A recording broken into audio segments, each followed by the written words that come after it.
Hello everyone, I'm not sure if you've seen my gameplay video on this Tier 9 Japanese aircraft carrier Taiho. I'm not sure how to pronounce it. And yeah, I promised someone to make a walkthrough video to go through some data performance stuff. So it is a Tier 9 aircraft carrier, so you have 7 squadrons and 4 airplanes per squadron, and you have total of 83 of them. You can either have 2 fighters, 2 torpedoes bombers, and 3 dive bombers, or you can get rid of the fighters and have 4 torpedoes bombers and 3 dive bombers.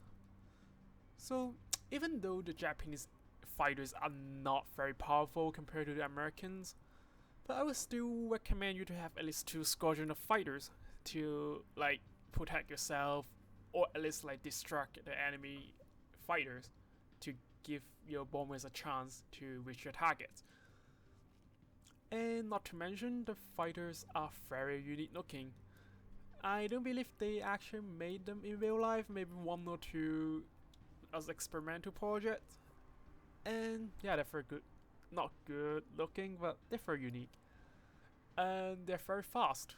The cruise speed is 162 knots, 2 knots faster than the American fighters, and do quite a lot of damage per second, 148 compared to the American 120, I believe. Yes, they are. Yep.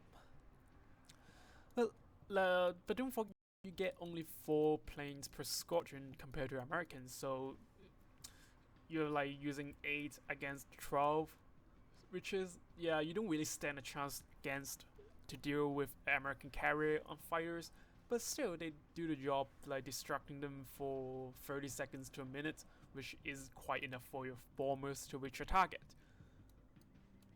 And the torpedoes bombers, nothing really spectacular, and they do slightly less damage per torpedoes compared to the Americans, and they're not very fast and not very strong either. And after the patch, they nerfed their accuracy, which, yeah, you can't really kill anyone, but you still do some decent damage, I would say. Yeah, you get used to it. And the dive bombers, you get 3 squadrons, and they are okay. You get quite a lot of damage, like maximum damage on those dive bomber, which is 3,000 more than the Americans. 3,000 more. But I have never seen I've done that much damage on dive bombers.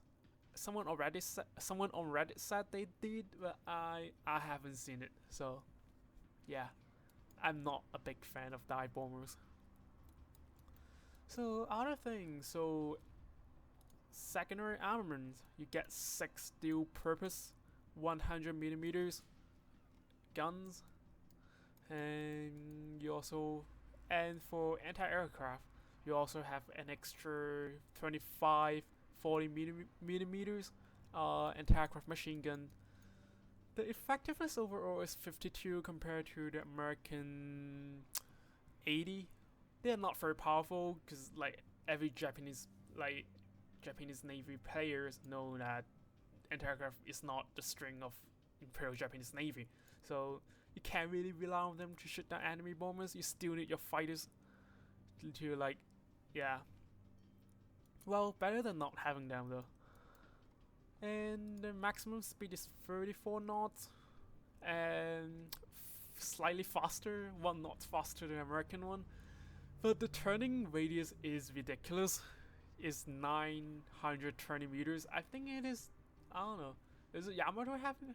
Is Yamato more? I don't know. Pretty much this is the worst turning radius in the game. Like, I don't know. It's okay, but it's not really very. It's not very important to a carrier because you don't really go in the front line. Which is, I don't know. No complaints. This is it. Yeah, I'll give you a look at it.